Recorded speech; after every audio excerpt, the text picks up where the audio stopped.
Next Chapter Winery is so excited to be part of this year's St. John's Cadillac dinner. Next Chapter Winery is located between Montgomery and New Prague.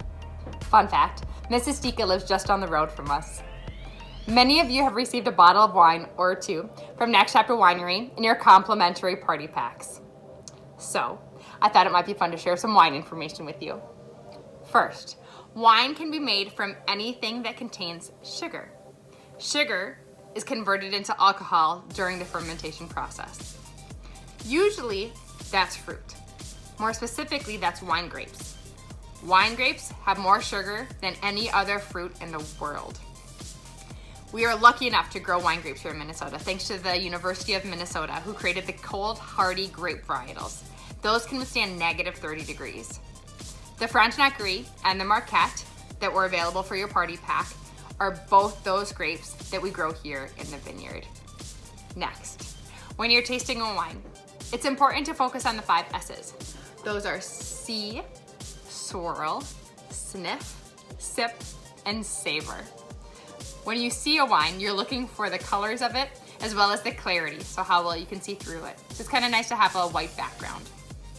Next, when you swirl a wine, you're aerating it or you're allowing some oxygen to get into it, which gives it a bit more flavor. You can also try to look for the wine legs. The legs are the drippings that fall down the side of the glass. Next, you can sniff the wine. When you sniff the wine, you're looking for the fruit, flower, or barrel smells. A wine can be barrel aged or just aged in stainless steel. Both enhance either its fruit flavors, the flower flavors, or give some woody notes to it. If your wine kind of smells like wet newspaper, that means it's been corked. The cork then has rotted. A lot of wineries have now moved to screw caps or synthetic corks for that reason. Next, you get to sip. When you sip a wine, you're focusing on all the different flavors that are filling up your mouth. At the tip of your tongue, the back of your tongue, and then the mouth feel, how it fills it up. You're looking for a light-bodied, medium-bodied, or full-bodied feelings to it. Next, you get to savor the wine. So when you're savoring the wine, you're concentrating on the finish. The finish of the wine is how long those flavors stay in your mouth. If it has a long finish, you can have the flavors developing and enhancing the feeling of your mouth for anywhere up to a minute. So take a second sip. They say to always ignore the first sip of any wine because your mouth is simply getting acclimated to those flavors. Hope you guys all enjoy. It's been a pleasure being with you this evening. Remember to check out the silent auction items. Some of our wines are there. Have a great evening, you guys, and cheers.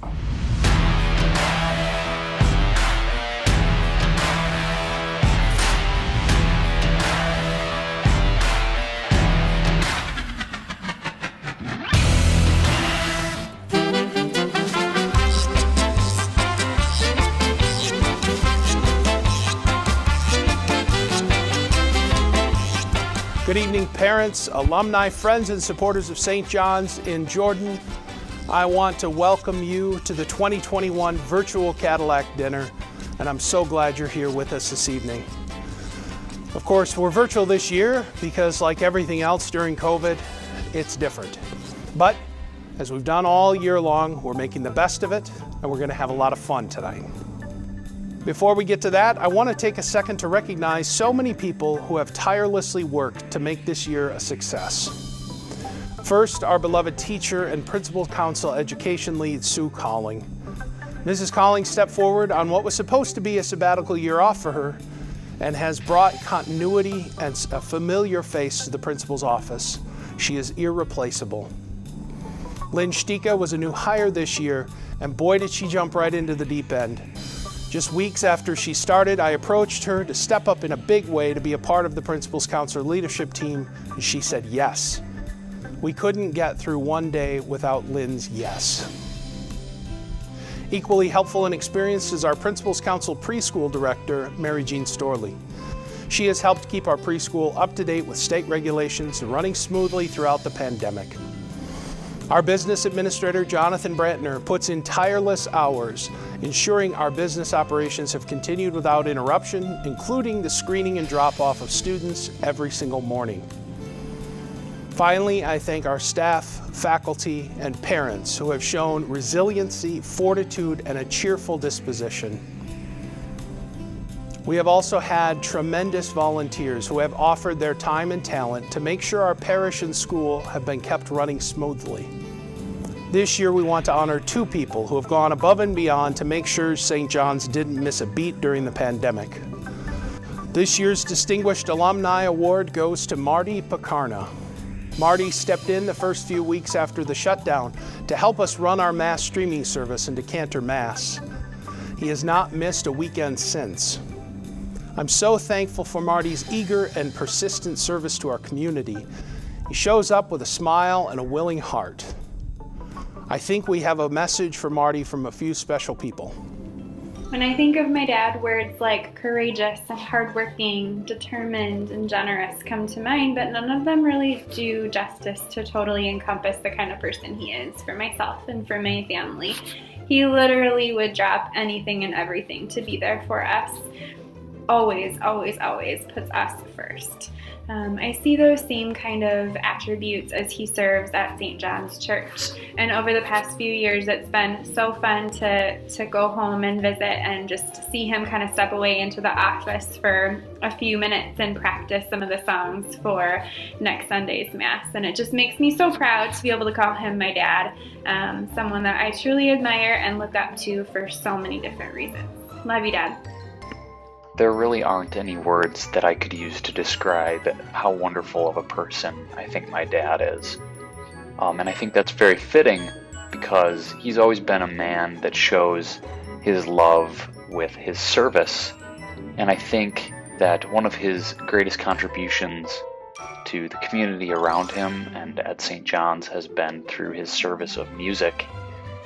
And growing up, I remember he would always be operating soundboards, and now I've seen it translate to him doing more of the singing and operating the cameras at St. John's.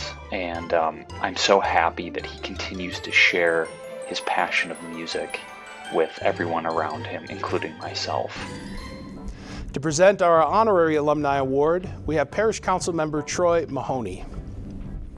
Good evening. I am excited to introduce you to this year's Honorary Alumni Award winner. This year's Honorary Alumni devotes many hours to our parish.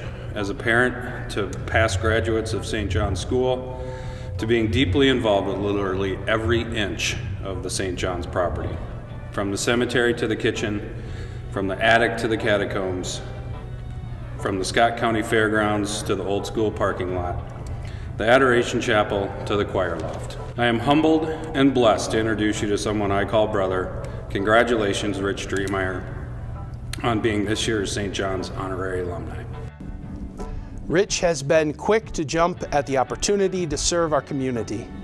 He leads our Catholic Watchman group of men who enthusiastically lean into opportunities to give of their time and talents to our parish and school. Every time I call or text Rich with a question or a request, there's never a hesitation. A good example of this is when I asked him and the Watchman to put together our new school playground shed. What I incorrectly assumed would have been a few-hour project turned out to take most of the Saturday. Rich and the guys didn't complain once, but gratefully accepted the opportunity to serve. We are so grateful and fortunate to have many people like Marty and Rich as part of our church and school. They make our parish great. A great school is made up of celebrated faculty and staff, generous volunteers, and dedicated families. That's the recipe for success we've developed at St. John's. Hello, St. John's Church and School. I heard from your pastor, Father Neil, that this year's school theme is Jesus' command from John 14:27. Peace I leave with you, my peace I give to you. That peace was in high demand this year, with all the challenges your school faced. I'm so proud of your pastor, your staff, teachers, leadership, and the many people who volunteered to help make this a terrific school year. The love of Catholic education is evident this year throughout our archdiocese, as we saw enrollment grow and commitment deepen. Our families make countless sacrifices, both financially and otherwise, for their children to receive a faith-based education that instills a lifelong set of beliefs and principles not found elsewhere. Parents hold our schools to a higher level of accountability because of the significant investment being made in their children's upbringing. Our teachers have a great love for our students too. Many of our teachers and school support staff forego perks and benefits available elsewhere because they truly believe in the importance of including Christ in the classroom. Their love for St. John's is shown in their dedication and commitment to shaping the hearts and minds of our youth. You support St. John's Catholic School not only through financial means, but also through countless volunteer hours and prayers. These acts of love are another reason St. John's is so successful. Thank you for your continued support. I am confident that it will make a true difference now and well into the future. May Jesus continue to bring you his peace.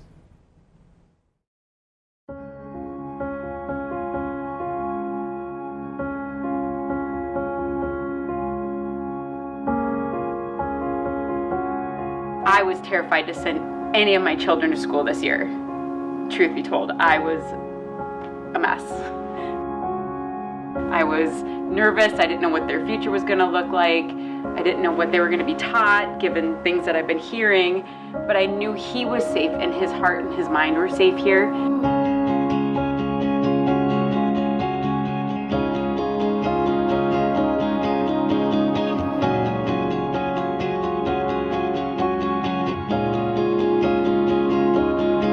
He comes home and he tells us very different stories than our third grader. He comes home and tells us he is on this thing with Mary right now, and he will talk about her like he knows her and they are best friends. Well, Mary is this and Mary is that, and I think it's so great.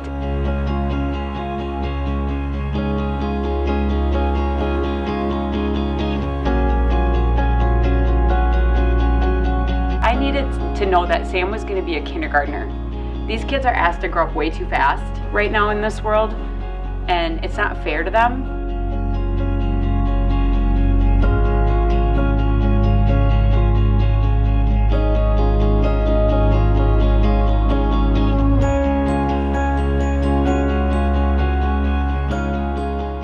This year at St. John's has been unprecedented. We started the year without a principal in the midst of a worldwide pandemic. There was so much uncertainty and nothing was predictable. It took an adaptable, resilient team of optimistic thinkers united around Christ to come together and make in-person Catholic education a reality here in Jordan. In a world full of anxiety, our Lord has delivered his peace to our school each and every day. So many St. John's families have benefited from the stability in-person education offers their children. They profit from a rich, faith-based curriculum that focuses on reading, writing, arithmetic, and religion, all in the midst of a culture that is creative, exciting, and fun. This year's Cadillac Dinner Fund the Need is dedicated to scholarships that make our school accessible to all families who want to come here. We are raising $65,000 this year to help support our families in need. And the great news is that we're already 78% the way there. A generous donor has stepped forward with a $25,000 donation. And we have another donor willing to match dollar for dollar every gift to the Fund the Need. We need your generous assistance to take full advantage of this dollar for dollar matching opportunity. Go to www.cadillacdinner.com/give right now to donate to the scholarship fund. Or alternatively, send your donation by check to the St. John's School office marked as Fund the Need donation. Thank you for your generous support. Thank you. Thank you.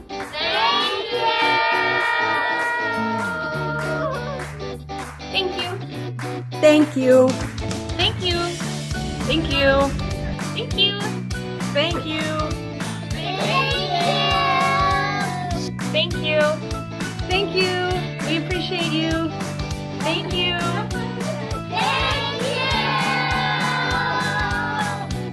Thank you. Thank you.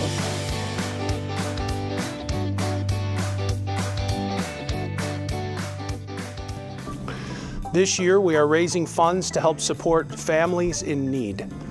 Our Fund the Need is focused on scholarships. This year, we gave out over $50,000 in scholarship funds to help support families who can't pay full tuition. Every dollar you give this year will be worth $2 to our families. As you've done in the past when we were able to meet in person, please give generously. And now on to tonight's entertainment.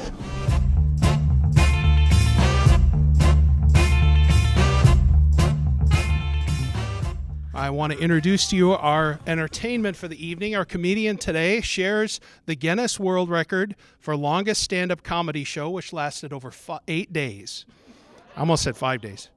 He recently released a dry bar comedy special, Put Down the Sweet Tea, and he co-stars in the upcoming feature film Mayberry Man.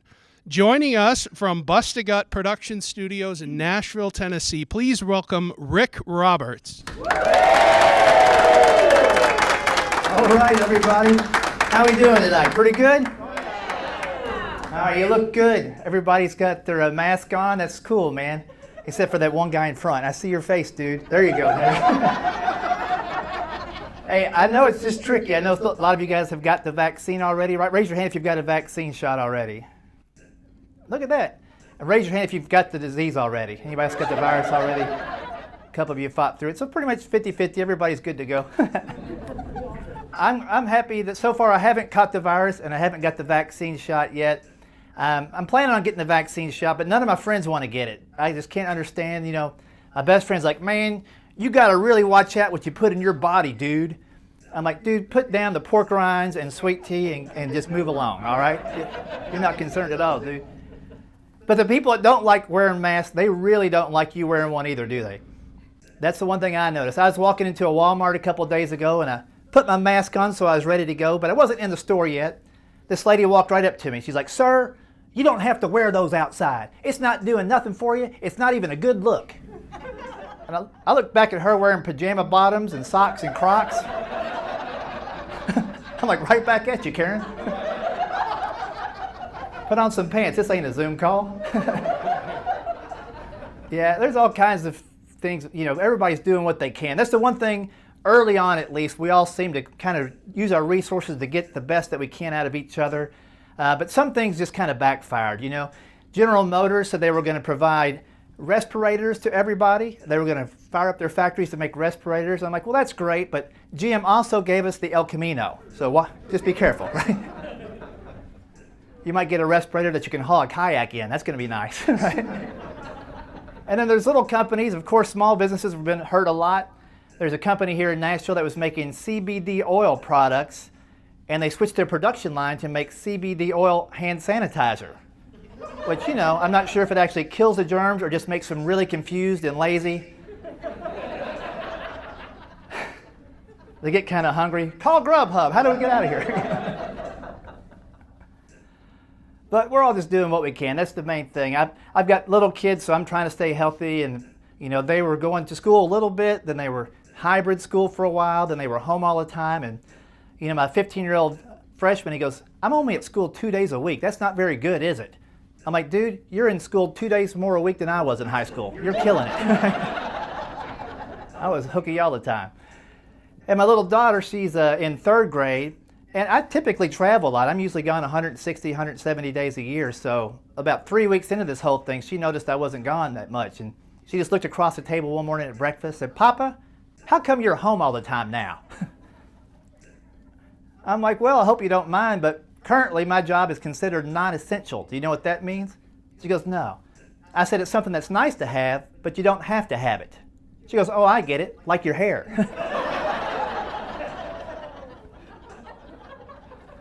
I'm like, yeah, or your college fund.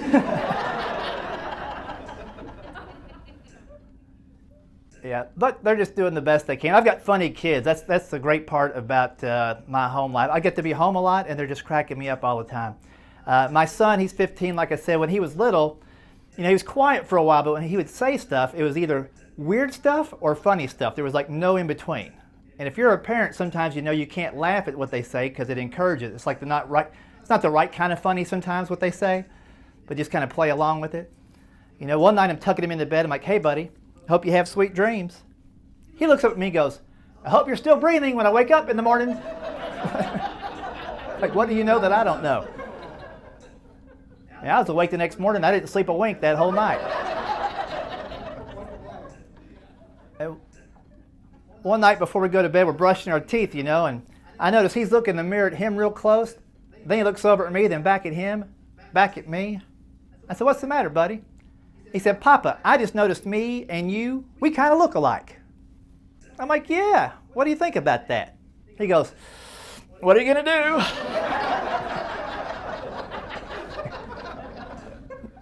Probably not going to go to prom is what you're probably not going to do.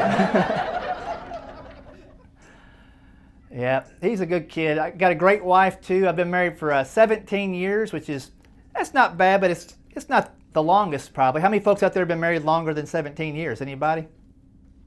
Oh, look at that. How about longer than 20 years? Really? Longer than 30 years of being married? One hand way in the back, two hands in the about 35. Look at this group. 40 years of being married. Anybody? I still see a hand up in the back. 45 years of being married. What? 50 years of being married. I still see a hand in the back. Give it up for them. 50 plus years of marriage. It might be a little tricky for me, but let's see if I can find out. It looks like you're wearing a blue and white kind of shirt there in the very back. What's your name there? And how many years total was it for you being married? 55. Wow. Double nickel, 55. That's pretty impressive. Is there a secret that you can share with us to 55 years of marriage? 55 years of marriage. Is there a secret? Oh, all love. Oh, no. That's hilarious. I talked to a couple, I think it was last year, I was on a cruise ship, and, you know, people of all ages on the boat, and I asked that question, and there was a couple that had been married for over 75 years. I know. They were like high 90s. They got married when they were teens. I said, "Man, you must know a secret, don't you, sir?" He's like, "Well, here's what I do. If it's a holiday, I just give her a card, and that seems to make her happy." I'm like, "What kind of card?" He goes, "Visa gift card, $100 every time." Can't argue with logic like that. Well, Valentine's Day was that yesterday already? Oh, good. I'm going to go shopping for stuff at half off tonight and surprise my wife tomorrow. She thinks I totally forgot. I'm just getting her twice as much for the same price. Yeah, this time last year was a little tricky because I asked her if there was something I could buy her that I hadn't thought of in 17 years of being married and 2 or 3 years of dating before that. I said, "I'm pretty much out of ideas for gifts." And she looked at me and said, "How about this? Instead of exchanging gifts this year for Valentine's Day, we'll exchange ideas to each other on a piece of paper instead." I said, "What kind of ideas?" She said, "I'm going to write down a couple things you're not doing right around this house you could do better. And you write down a couple about me." I'm like, "Stop right there." That's like a trap door on an escalator. Let me get this straight. You're going to tell me something I'm not doing right, and I'm going to tell you something you're not doing right, and that's a romantic Valentine's Day? She goes, "Well, if we fix those 6 or 7 things." She's got a list started already. I'm down 6-0, didn't know I was even playing. So I figured in the back of my head, this was going to be great because I don't have to go shopping or spend any money. This holiday won't cost me nothing. Then I realized I'm a dead man walking, aren't I? This could cost me the house. So I had like a week to figure out what I could tell her she could do better. And I knew she was up on me by 6 points, so I started writing everything down I could think of. But really, there wasn't nothing she could do better. She could do stuff different. We all can. But I really wasn't mad about anything in the house. And we go out to eat on Valentine's night, which is the busiest night of the year to go out to eat. Have you all been in that mess before? I mean, we're sitting there 30 minutes, hadn't got our food yet. I said, "Honey, while we're waiting, what am I not doing right?" She goes, "Here's the big one, buddy." And I knew I was in trouble right then because she only calls me buddy if I'm in trouble. She goes, when I ask you to fix something, can you do it the same year I ask you to do it? Sounds like some guilty parties up there. I said, give me an example. She said, I'll ask you to change a light bulb that burns out. You wait till they all burn out, then you change them all at once. I said, that's why you got the extras. Come on now. No, I didn't say that. I was thinking it real loud, but of course I didn't say it. I said, honey, I'll try harder. She goes, what about me? I said, really, you're not doing anything wrong, but the one thing I really miss, before I had our kids a long time ago, if I was home on the weekend and I wasn't traveling doing shows, you would surprise me with this big old breakfast. It was like Cracker Barrel in the house. It was the best breakfast. It was great, but it takes a long time to make that breakfast. I don't blame you because you got your own schedule, you know. But I miss it. And I looked back across the table, and she had started tearing up and crying right there at the Hardee's.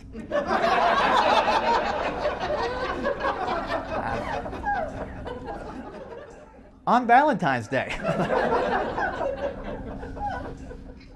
Hey, don't judge me, all right? It's about $15 to get out of Hardee's with a thick burger and a milkshake.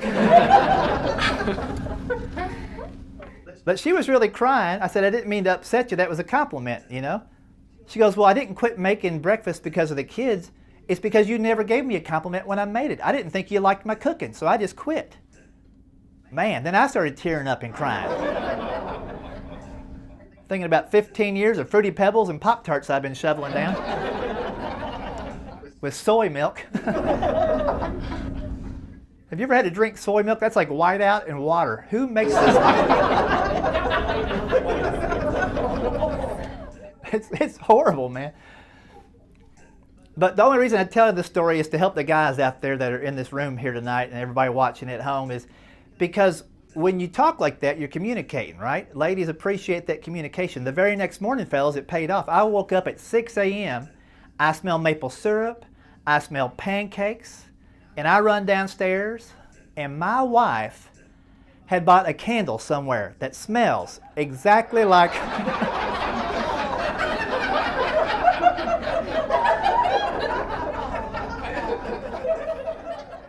Oh, laugh it up. It's funny now.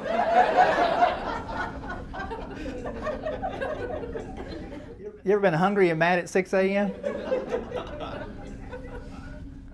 So I smell this. I hit the bottom step. I'm like, what are you doing with that candle, you know? She's like, oh, I had to use it. The last light bulb burned out this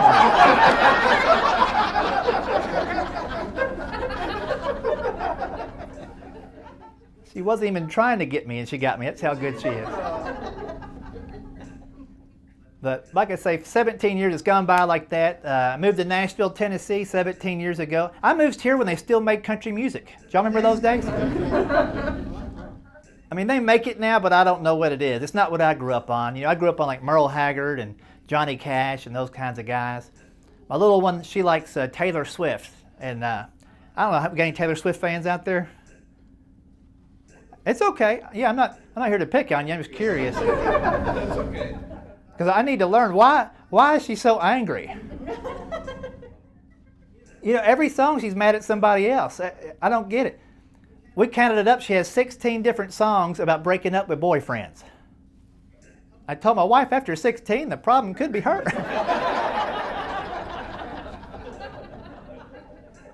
I mean, why you got to be so mean? I don't get it. Just shake it off. Right? Then I started thinking, like, what if you're a guy going on a date with her? The whole time you can't even think straight, right? You're just thinking, what does my name rhyme with? Right?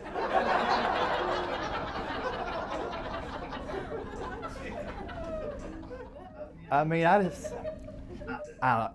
I like a lot of music. I grew up on rock and roll. Got rock and rollers in the room. Where y'all at? Yeah, I love rock and roll. My first concert was Kiss when I was in 4th grade. I know. I saw them last year, and they need the makeup this time around, I tell you. That's a wagon load of ugly on tour right there. Whole concert sponsored by Mary Kay just to help them out, you know. I bet it's hard to be cool in a pink tour bus. But that was like the craziest band I could pick to go see when I was a kid. You know, now they got guys I wouldn't go see if you paid me. My nephew, he wants me to take him to see Marilyn Manson. You ever seen that creature? I took a long look at this Marilyn Manson guy. You're like, did Howard Stern and Cher have a baby? What's going on? He is not one of the beautiful people, I tell you that. But my nephew loves him. He's like, he's a millionaire. He's doing something right. Then I started thinking, he is probably a millionaire. Could you imagine like hitting the Powerball and building your dream home, and then this guy lives next door to you? The real estate agent wouldn't tell you. Just be walking down your driveway one morning, hey, have you seen my dog anywhere? I ate him.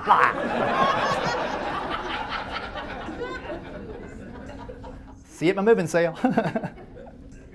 It could be better than my neighbor, though. I don't like to judge people, but some people, I'll just ask you guys, anybody got a weirdo neighbor? You guys are right on the buzzer right there. Make sure they're not here first before you call them out. Yeah, I don't know if weird's the right word or tacky.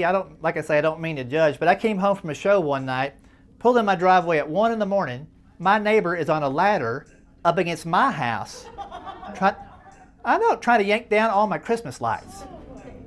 I don't know. It was 4th of July weekend, but those are my Christmas lights. I'll change them when they all burn out, all right? Yeah, he's a good guy overall. The only thing I don't get along with him is he's got too many cats. Like, how many cats do you think you should have if you live in a neighborhood house? One is too many.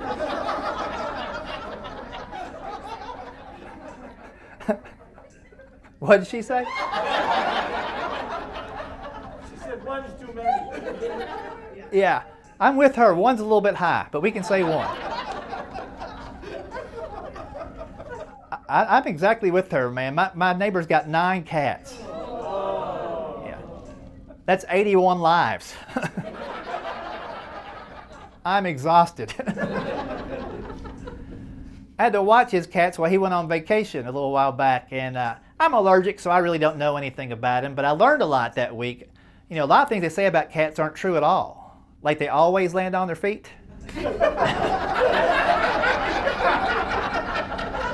Not if you got a ceiling fan.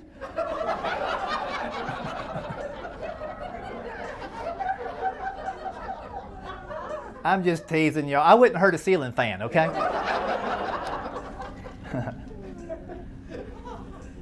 This is so fun, man. I'm glad we have everybody where I can see y'all tonight. Technology is it's a lot to grasp, isn't it?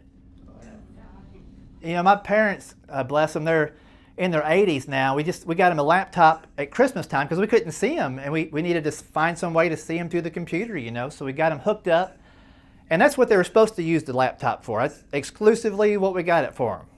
A couple days later, my dad calls me up on the regular phone. He's like, Richard Dale, I'm about to fire off an email. Keep an eye out for it.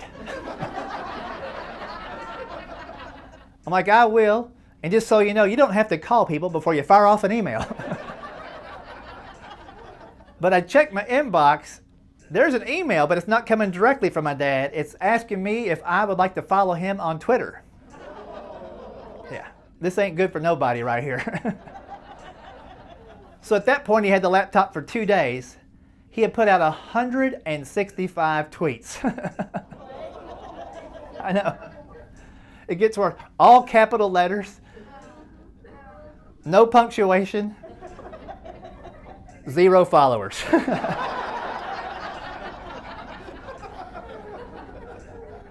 I'm like, he's just tweeting in the breeze. That's all he's doing. Come on, Gutenberg, put him out. So then I was curious. I'm like, my dad, as far as I know, he's never been on a typewriter. Now he's on a computer typewriter, and he's cranking out 165 emails. He must be, maybe he's got all these ideas like Mark Twain have built up over 84 plus years. He's just got to get them out into the world, you know. So I start scrolling down through it and realize it's not even a different idea. It's 165 tweets to get out one idea. And there's an 8-hour gap in there where he went to bed and got back up and finished it off. It gets even worse. It was a big story is what it was, and the whole story was about birds. Yes, because my dad thought Twitter was a bird watching, updating website. I wish I was making that up.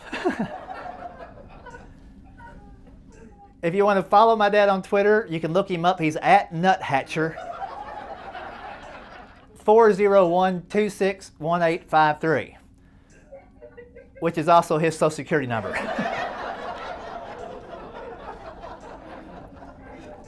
Yeah.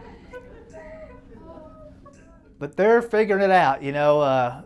My older brother is really the only person that's been computer literate in our whole family until recently.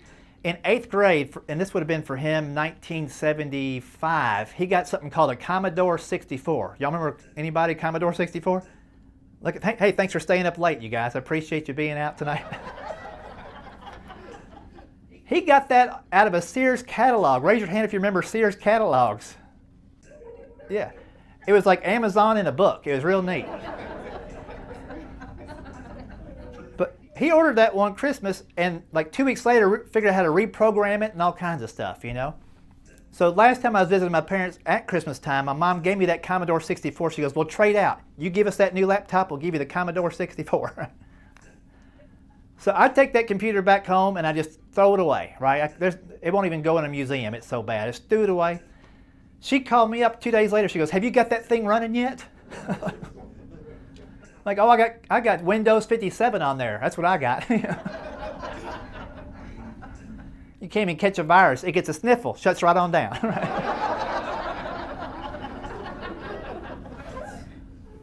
And my parents they've kept everything they've ever had in their whole life. They're not hoarders, you know, but they just haven't thrown nothing out.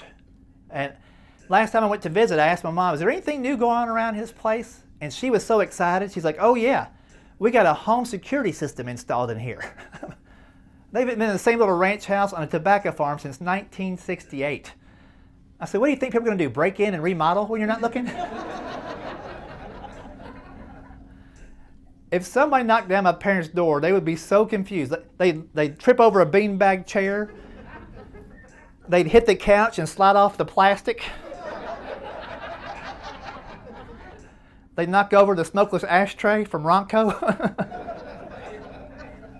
They hit the wall, a big orange picture made out of yarn and nails that come right down on them. My dad would be throwing pet rocks. Stay down, stay down. I said, I love your house, Mom, but you got to get rid of some stuff. You know, it's like a 70s museum in here. She goes, it's a nice place. I'm like, yeah, but I don't think you need a security system. If somebody breaks in, all you got to do is go to your stereo and get in that middle compartment and wait for them to go away. Raise your hand if you had that big old stereo growing up. Remember that big old ankle buster, 6 foot wide hi-fi? Looked like wood made out of plastic and heavier than concrete, right? And what did you have, green or red or gold? Velour speakers, 3 feet apart from each other. I said, if somebody breaks in, just get in that middle compartment, they won't know what happened to you. Like a little safe house in there. But they're up in Kentucky where I was born and raised. I was raised there, then I moved to Ohio for about 10 years. Then I broke a tooth and bought a truck and had to move down to Tennessee. That's how it works. Got to stick with your people, right? And my wife's family is all from Arkansas, which, you know, if you're a comedian, that's the gift that keeps on giving right there.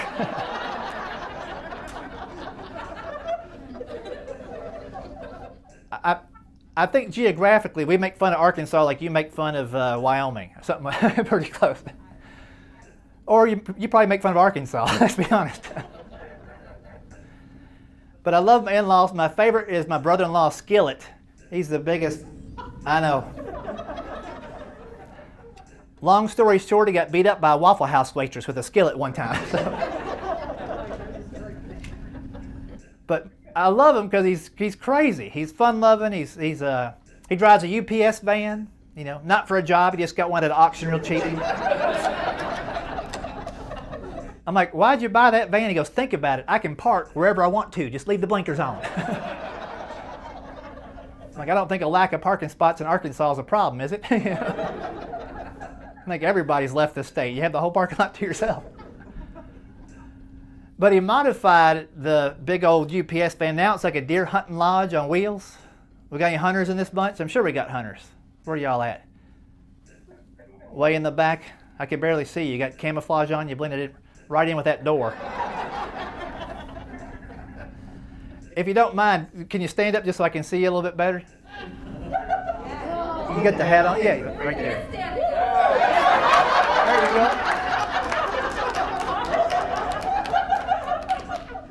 go. Did he get a chance to go hunting this past season? Yes, sir. And did you get anything? No. You didn't? How many days did you go? 2 months. I'm very selective. You must be married a long time too then.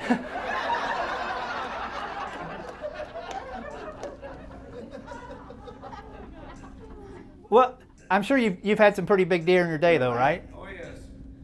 What's the biggest buck you ever got? 12 point. Oh, that's a big one, man. Yeah, about 200 pounds. Wow. How much corn did you have to put on the hood of the car to get him in your garage? Throwing it out there.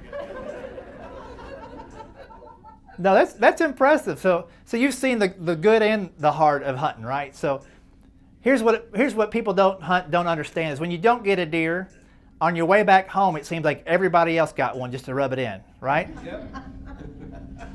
Last time I was in Minnesota, I was up in Milwaukee, Minnesota. Y'all know where that's at? Wisconsin. Oh, I'm sorry, Grand Rapids, Minnesota. Yeah, yeah. There's one of those.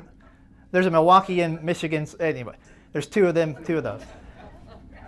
But I was up there in Grand Rapids, Minnesota. It was during deer season, and I saw my favorite thing I've ever seen in 30 years of travel in this country. There was these hunters that came back from snowmobile hunting, and they had the deer zip tied to the snowmobiles. They were flying down the interstate. Their heads were moving because it looked like they were still alive and really digging it. Like Santa had a brand new plan. All right, you can sit back down, sir. Thanks for helping me out there. I just wanted to.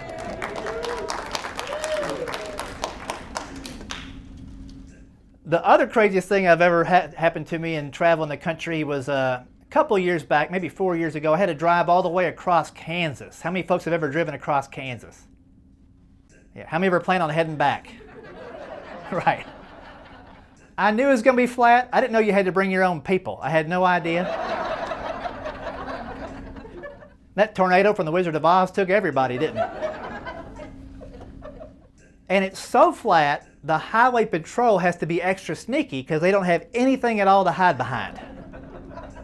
I see some people on the front row know what I'm talking about, right? They've got unmarked cars. They got Mustangs, Trans Ams, Camaros. Sometimes they're pulling a bass boat, and that's just cheating, right? But I don't know. I'm in the right lane. Guy goes flying by me in a Trans Am. I'm like, game on. I'm going to keep up with that guy. He's probably got a radar detector. He had the radar, and I did not detect it.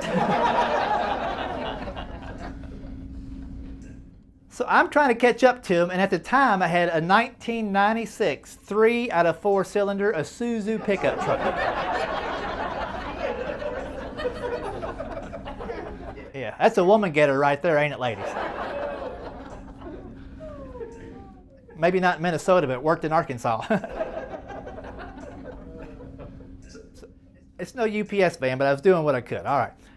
So I'm driving. I'm trying to catch up to this guy, right? He's in a Trans Am. I'm in the 3-cylinder. I'm hanging on for dear life, but I start making progress. I'm not sure exactly how fast we're going, but we're flying down the road pretty good.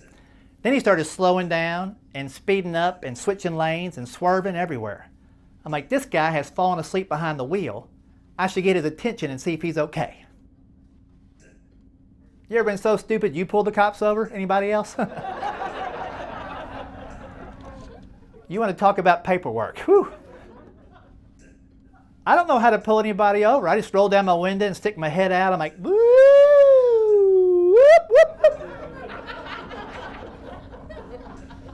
I was flipping my one good high beam at him there for a while. He pulls over, I pull over right behind him and hop out of my truck. I'm all excited. I'm thinking I'm saving somebody's life. I thought he was falling asleep behind the wheel or something. I jump out, run up to his window. I just start pounding on his window. Meanwhile, he's been loading the revolver on the other side. Then he cracks the window, and I see he's an officer. I got zero game plan.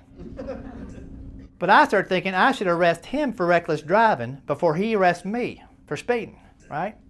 But I don't know how to arrest anybody. All I know is from watching the Andy Griffith Show my entire life. Like Barney Fife. I just walk up there and I'm like, hey!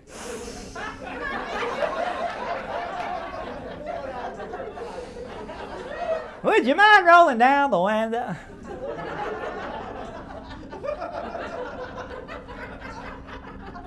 You want to get out of the vehicle there, buddy? Now, you're a big one too, aren't you? Look at you. Want to know why I pulled you over? Because I'm an idiot. Whoa! I thought I was going to prison right there.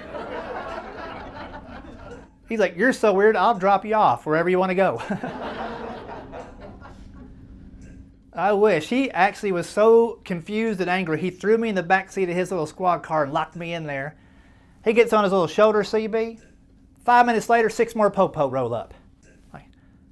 I hadn't seen 6 people all week in Kansas. Now we got a whole party going on. Then he hops back in. He's like, first off, who pulled over who? I said, I know it's confusing, but the way you were swerving around, I thought you'd fallen asleep behind the wheel. He said, swerving? I was trying to get behind you to pull you over for speeding, but you wouldn't let me.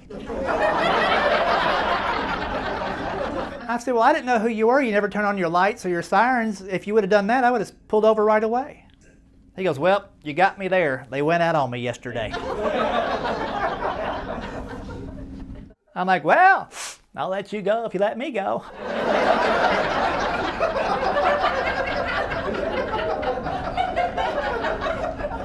He did not let me go.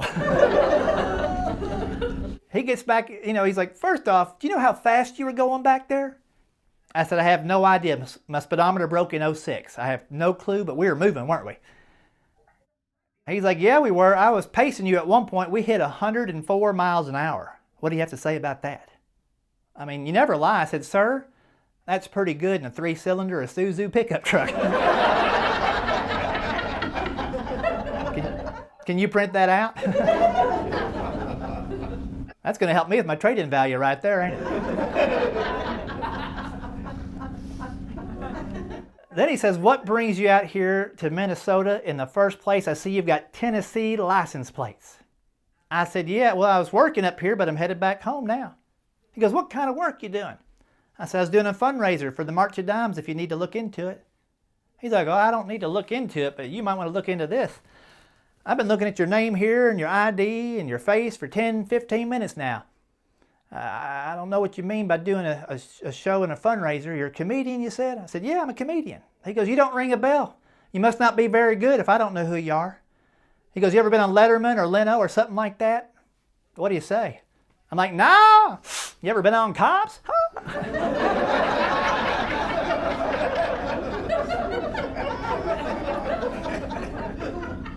That'll be on in a few weeks if you want to see me on Cops.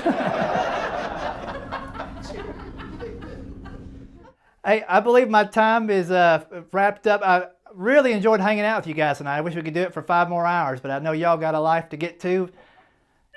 Thank you very much, and thanks for all the people watching at home, helping us with the fundraiser. You guys are great. Enjoy the rest of your Cadillac dinner, and have a great night. Take care.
right, everybody. Hello. Hopefully you can see me live here.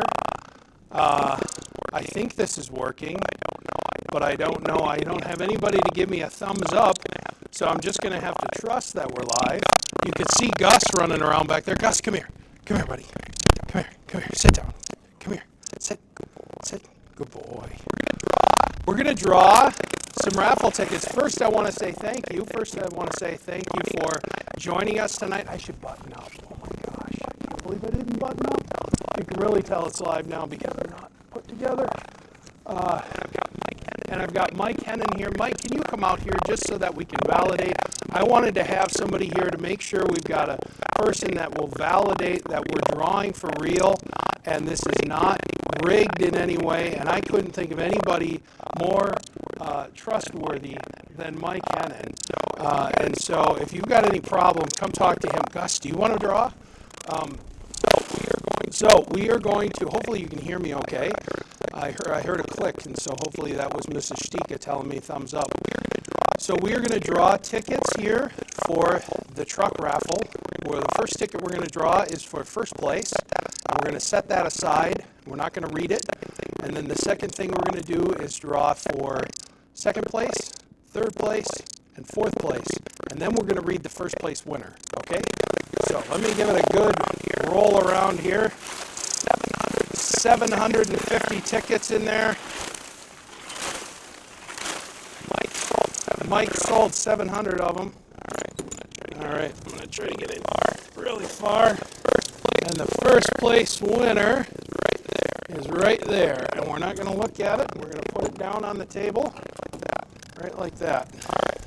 All right, now I'm going to spin it around here again. For second place. Second place winner is for $5,000. Mark and Jackie Wolf.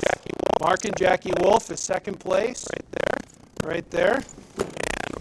And we're going to spin her around here again. Third place for $2,500 is Mark Beckman. Mark Beckman for $2,500. That's Mark Beckman. And that's third place. Fourth place winner for $2,500 is right here, Cynthia Kiefer. Cynthia Kiefer for $2,500. Let's see who the big grand prize. We can see that it's sold by Wolf Motors. Pat O'Connell from Le Sueur. Pat O'Connell from Le Sueur is our big $25,000 winner. There it is. For the truck or the $25,000. Thank you for joining us.